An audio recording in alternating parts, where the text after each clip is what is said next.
السلام علیکم جی ناظرین، آپ دیکھ رہے ہیں ایچ آئی ٹی وی اور ایچ آئی ٹی وی میں آپ کو خوش آمدید۔ آج ہم آپ کو حجاز کی آگ کے بارے میں بتائیں گے۔ جی ناظرین، ان نادر واقعات کے من جملہ جو اس شہر مقدس میں واقع ہوتے رہے ہیں اور جن کی سید ابرار صلی اللہ علیہ وسلم نے پہلے ہی خبر دے دی تھی، ان میں حجاز کی آگ کا ظہور بھی تھا، تو اس شہر کی عظمت اور شان پر ازرمند الشمس ہے۔ اس آگ کے ظاہر ہونے میں حکمت خداوندی صرف خوف دلانا، برے لوگوں کو دھمکانا بھی ہے، کیونکہ اس جگہ لڑائیاں اور حوادث ظاہر ہو رہے تھے۔ اسی لیے اس جگہ کو خاص کرنے میں ایک حکمت یہ ہے کہ یہ شہر محل رحمت اور مقام شفاعت ہے۔ چنانچہ اس آگ کا اس جگہ داخل ہونا لوگوں کو خوف دلانے اور عبرت سکھانے کے لیے بہت زیادہ دخل رکھتا ہے۔ اس حکمت کے ظاہر ہو جانے اور مقصود کے حاصل ہو جانے کے بعد نزول رحمت نے جو اس دربار کا خاصہ ہے اپنا کام کیا، یعنی غضب الہی کی آگ کو آب رحمت سے ٹھنڈا کر دیا۔ علامہ قرطبی کہتے ہیں کہ مدینہ منورہ میں ابتدا جمادی الاولیٰ 654 ہجری سے 3 جمادی الاخر تک زبردست زلزلے آئے، جن کی آوازیں ایسی تھیں گویا بادل گرج رہے ہیں۔ تمام مکانات اور دیواریں حرکت میں آ گئیں۔ ایک رات میں مسلسل 14 یا 18 مرتبہ زلزلہ آتا رہا۔ اس کے تقریباً 3 مہینے بعد، جب کہ لوگ عشاء کی نماز سے فارغ ہو چکے تھے، ایک آگ حجاز کی طرف سے ظاہر ہوئی۔ ایسا معلوم ہوتا تھا کہ یہ آگ ایک بہت بڑا قلعہ بند شہر ہے، جس میں بڑے بڑے برج دکھائی دیتے تھے، اور ایسا معلوم ہوتا تھا کہ آدمیوں کی ایک بڑی جماعت ہے جو اس کو کھینچے لا رہی ہے۔ جو پہاڑ اس کے درمیان آ جاتا ہے، یہ آگ اس کو جلا کر راہ کر دیتی ہے، اور اکثر پہاڑوں کو راکھ کی طرح پگھلا دیتی ہے اور رات کے مانند آواز کرتی ہے اور دریا کی مثل موجیں مارتی ہے۔ ایسا معلوم ہوتا ہے جیسے اس کے درمیان سے سرخ اور نیلی نہریں نکلتی ہیں۔ لیکن جب یہ آگ مدینہ کے قریب پہنچتی ہے تو ان تمام باتوں کے باوجود ایک ٹھنڈی ہوا مدینہ کی طرف اس آگ میں آتی ہے۔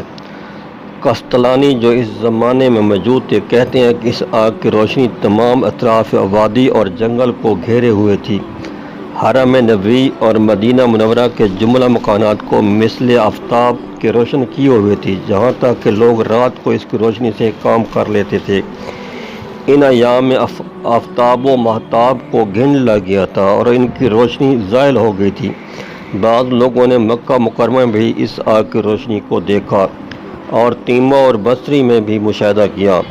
حضور صلی اللہ علیہ وآلہ وسلم مخبر صادق نے جس طرح سے خبر دی تھی کہ ایک آگ حجاز کی طرف سے نکلے گی، اس کی روشنی میں اونٹوں کی گردنیں بصری میں پڑی دکھائی دیں گی۔ مورخوں نے بیان کیا ہے کہ اس آگ کا طول 4 فرسنگ کے مقدار تھا اور چوڑائی 4 میل، گہرائی آدمی کے 1.5 قد کے برابر۔ اس کی رفتار اولے کی مانند اور اس کی موجیں مثل دریا کی تھیں۔